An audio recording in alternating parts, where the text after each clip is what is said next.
हरे कृष्णा। आज मैं जो स्टोरी आपके साथ शेयर कर रही हूँ वो बहुत ही रोचक और ज्ञानप्रद है। कहानी का नाम है वैरागी कौन। एक साधु को एक नाविक रोज इस पार से उस पार ले जाता था, बदले में कुछ नहीं लेता था। वैसे भी साधु के पास पैसे होते कहाँ हैं। नाविक सरल था, पढ़ा लिखा तो नहीं था, पर समझ की कमी नहीं थी। साधु रास्ते में ज्ञान की बातें कहते, कभी भगवान की सर्वव्यापकता बताते और कभी अर्थ सहित श्रीमद् भागवत गीता के श्लोक सुनाते। नाविक मछुआरा बड़े ध्यान से सुनता और बाबा की बात हृदय में बिठा लेता। एक दिन उस पार उतरने पर साधु नाविक को कुटिया में ले गए और बोले, बस पहले मैं व्यापारी था, धन तो कमाया था, पर अपने परिवार को आपदा से नहीं बचा पाया था। अब ये धन मेरे किसी काम का नहीं, तुम ही ले लो, तुम्हारा जीवन संवर जाएगा, तेरे परिवार का भी भला हो जाएगा। नाविक बोला, नहीं बाबा जी, मैं ये धन नहीं ले सकता। मुफ्त का धन घर में जाते ही आचरण बिगाड़ देगा, कोई मेहनत नहीं करेगा, आलसी जीवन लोभ लालच और पाप बढ़ाएगा।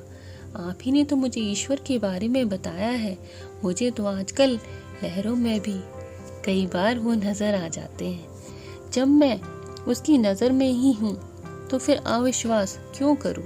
मैं अपना काम करूँ और शेष उसी पर छोड़ दूँ।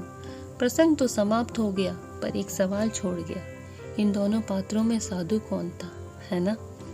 एक वो था जिसने दुख आया तो भगवा पहना, संन्यास लिया, धर्म ग्रंथों का अध्ययन किया, याद किया और समझने लायक स्थिति में भी आ गया, फिर भी धन की ममता नहीं छोड़ पाया, सुपात्र की तलाश करता रहा। और दूसरी तरफ वो निर्धन नाविक, सुबह खा लिया तो शाम का पता नहीं, फिर भी पराये धन के प्रति कोई लालच नहीं, संसार में लिप्त रहकर भी निर्लिप्त रहना आ गया।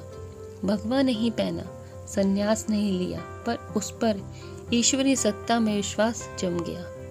श्रीमद् भगवत गीता के श्लोक को न केवल समझा, बल्कि उन्हें व्यवहारिक जीवन में कैसे उतारना है ये सीख गया और पल भर में धन के मोह को ठुकरा गया।